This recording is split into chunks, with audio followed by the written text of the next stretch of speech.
Hey folks, welcome to part 2 of our 3-part series on mental stress in youth sports. And today we're going to be looking at the topic of burnout. And we're told that burnout happens all around us with athletes. But is burnout blamed too much for athletes not staying in the game? And is burnout a sports epidemic today? Is it something that we as parents and coaches need to be concerned about? And if so, what are some ways that we can prevent it?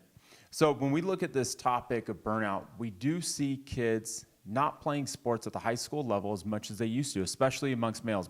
Amongst females, we see the numbers increasing. So we're going to be looking at statistics around male participation in sports. In 1978, when the country was only 222 million people, 4.4 million males played high school sports. Fast forward to today, the country is 50% bigger, 333 million people. And yet we don't see those numbers increasing. We see them stagnating. 4.4 million male athletes played in 2022, exact same number of male athletes playing in 1978 in a country that's 50% bigger. So why is this happening, and is burnout to blame? Well, first off, what are we told about burnout? We're told that burnout's a big reason why kids are quitting sports, but not so fast. I'm not so sure that that's the reason why a lot of kids quit sports in high school is because they're burnt out. What's the number one culprit for why kids are burning out? At least that we're told.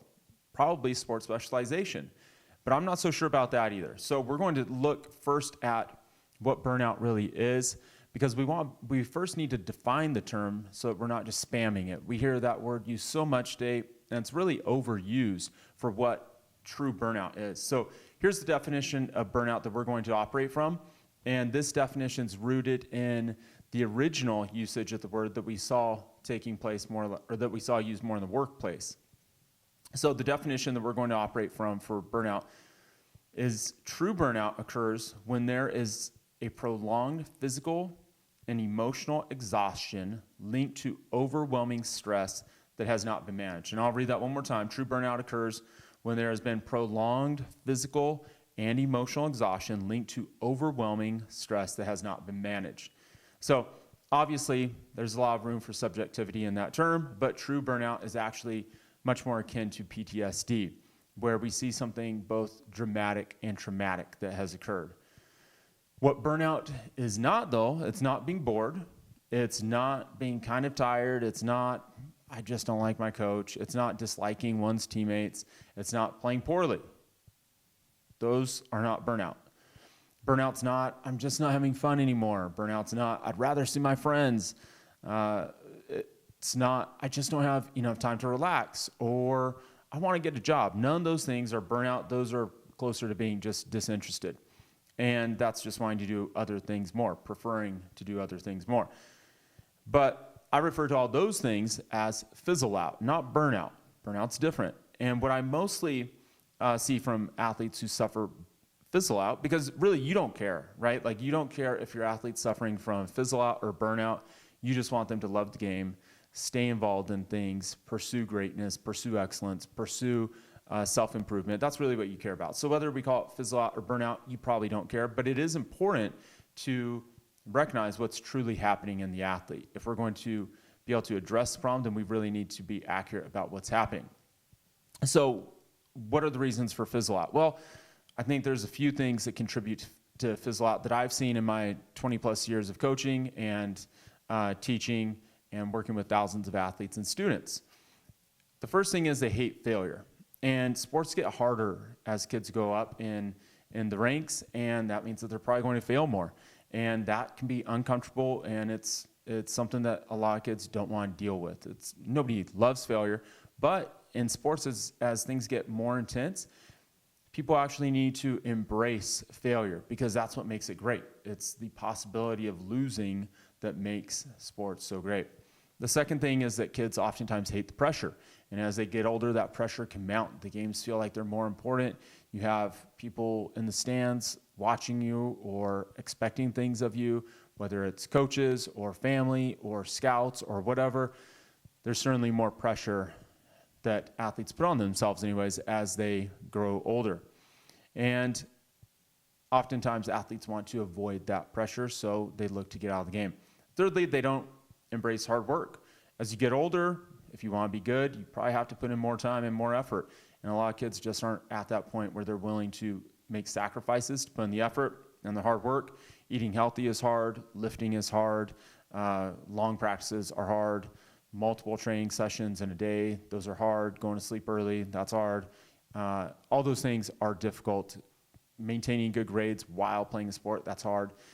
There's a lot of hard things to being a student athlete, and a lot of kids just say, nah, it's not for me.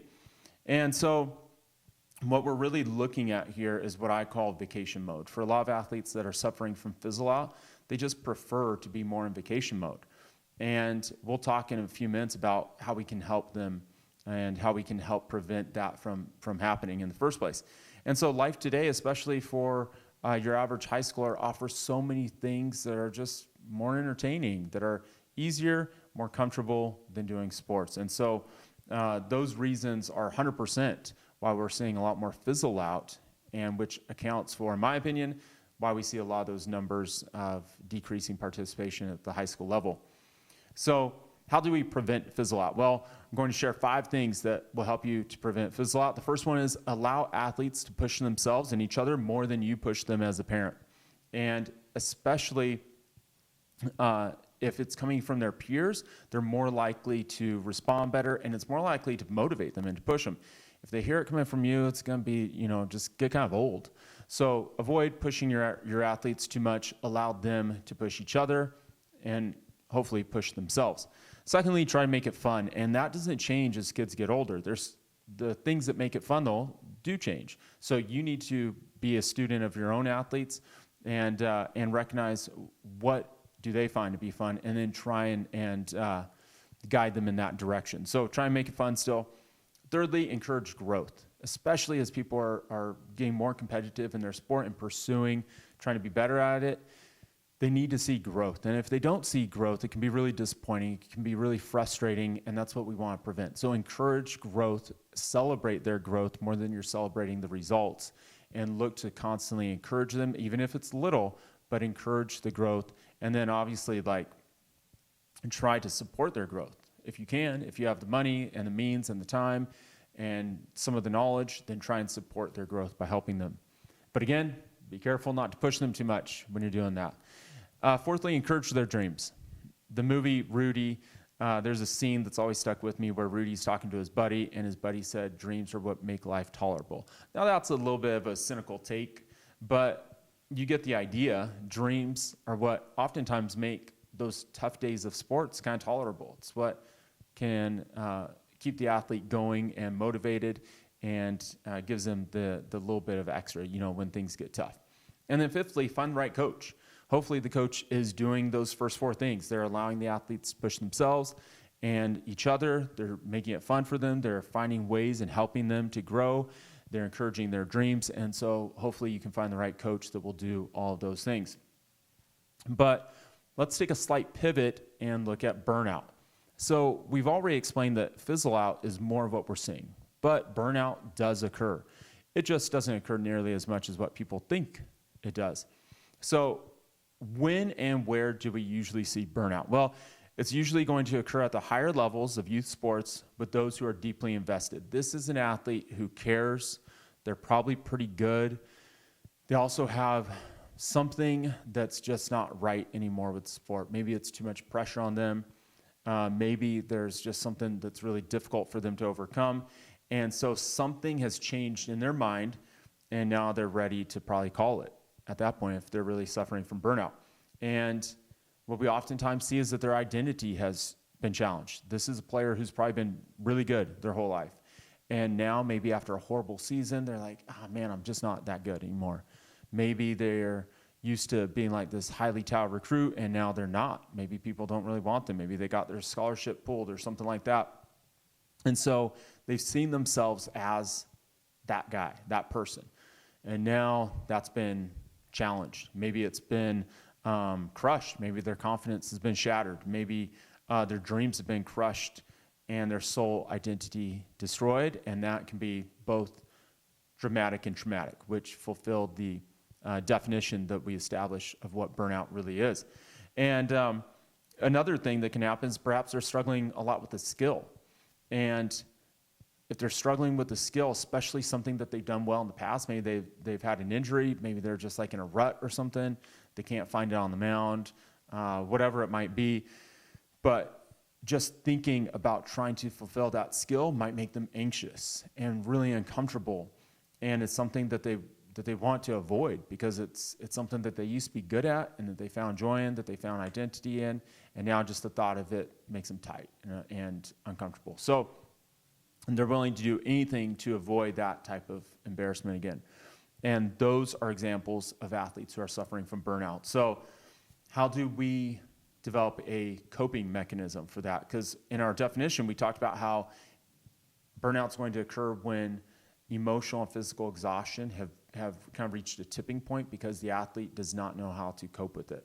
So there's a podcast by Jocko Willink where he talks about PTSD, and he explains it this way. He gives the analogy that everybody has. Is it an analogy or a metaphor? I don't know, one of those two. I think I'll go with analogy. So he talks about how everybody has a cup, and he's talking about soldiers in this case, but these soldiers have a cup, and the cup might be a different size for different people, but that cup represents how much stress and tension they can withstand.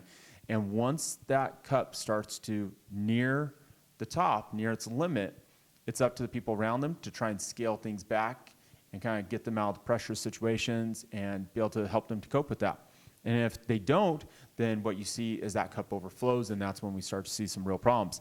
So what we need to do is find ways to help these athletes to empty or to drain that cup, keep it from overflowing. There's another interview that Jocko does with a guy named Mukiyama, and Mukiyama is talking about how what he sees in the military oftentimes is moral injury, where guys have suffered some type of moral injury in a battle or in a war, and they don't have a coping mechanism for it. So obviously, sports is not war. We're not trying to draw any type of analogy that those two things, that the stress that people are facing are the same. But it is difficult for youth to deal with the stress of sports. And the takeaway, the connection here is that there needs to be a coping mechanism. So let's get into the two primary coping mechanisms that I've seen work for athletes. The first one is not as reliable as the second one, but it's probably used more, and it's probably a little bit easier. And it's also important to note that once an athlete is suffering from burnout, it's tough to get them back. I don't see it that often, but I've seen it. I've seen Fizzle Out a ton. True burnout, I haven't seen that often, but when I have seen it, it's tough. It's tough to get the athlete back in a healthy mind space. And so what we're really trying to do is to prevent burnout from even occurring in the first place. We're trying to prevent that from settling in. And so the first mindset is a mindset that's focused on mission over moments. And what that means is that the mission that the athlete is focused on is bigger than those moments. The mission could be, usually it's going to be something longer term, reaching a certain level of the sport professionally or college, or something big, maybe winning a state title or a national championship or something. It's something big. It's something that is so big that it's greater than all those moments that they go through of disappointment and frustration, and helps them to get through that. And that can be really powerful. And having that primary goal that's always in their mind's eye can help them to withstand exhaustion, frustration, failure. But it's also reliable, or it's also unreliable, because sometimes that's just not enough. And it leaves the athlete always needing something external to motivate them, that mission. And so it's not the most reliable of the two, but a lot of athletes use it, and it's powerful. The second way, which is more reliable once it's taken root, but it's tougher to get buy-in, especially from younger athletes, and that is developing a values-based mindset. And a values-based athlete finds a sense of fulfillment from pursuing the values that sports represent, and not just the results of sports. And they care about and they identify with being a person who represents those values. And when the athlete cares so much about identifying with and representing those values, that's really when they're going to be able to withstand all those painful moments that sports might offer and all those frustrations, because they're focused on the values. So I've said values, 17 times here. So what are those values that we're talking about? Well, we're talking about things that are character driven, they're eternal, they're everlasting, they're things that are timeless. And the reason why it's tough to get by with that is that really requires a transformation of the mind for most of our youth. Most of our youth are surrounded by the opposite of that. They're surrounded by rankings, by rings, by titles, by highlight reels. They're watching people on TV. They're super wealthy that, show up and get attention because of like how ridiculous their clothing is at the All-Star game or something, which not to knock that, it's fun to watch. But those are some of the things that are being glorified in our sports rather than the values. And therefore, you're this voice trying to talk to them about, hey, don't try to be the cool guy out there. Don't even try to focus on winning. Don't even try and focus on getting better for the sake of winning. Focus on trying to get better for the sake of being the best that you can be, for the sake of representing hard work. When an athlete is able to put values over results and even over mission, that's when they're going to be able to truly withstand the frustrations of sports, and they're going to be able to invest a ton of time in the sport. And those values include hard work, sacrifice, humility, self-improvement, self-control, perseverance, problem solving, having a purpose, sacrifice, teamwork, selflessness. All those things are the values that we're talking about there. And so to summarize, fun won't protect your athlete from burnout. Playing multiple sports, that's not going to protect your athlete from burnout. Vacations, more days off, less time on your sport, none of those things are going to protect your athlete from burnout. But what will protect your athlete from burnout is working towards something bigger than themselves. That's a mission. And especially having values that they're focused on, that they strive to identify with, that are offered in a unique way in a sports environment. There's lots of things, if you're just focused on fun, there's a lot of things in an athlete's life that are more fun that they could be doing. There's a lot of things that are more relaxing. There's a lot of things that they can do even that are healthier. So why should they be willing to go through the grind, put themselves through all that difficulty doing a sport? Why shouldn't they just hang them up? Well, again, it's because of uniquely what's offered in sports are those values. I encourage you guys to really try to focus on instilling those values with your athletes, prop those values up, help them to love those values, to pursue those values, to see and to get excited about each day that they have a chance to chase after those values and to identify as somebody with those values. And so thank you guys for listening and for being involved in a community that's hopefully not just building stronger athletes, but stronger people.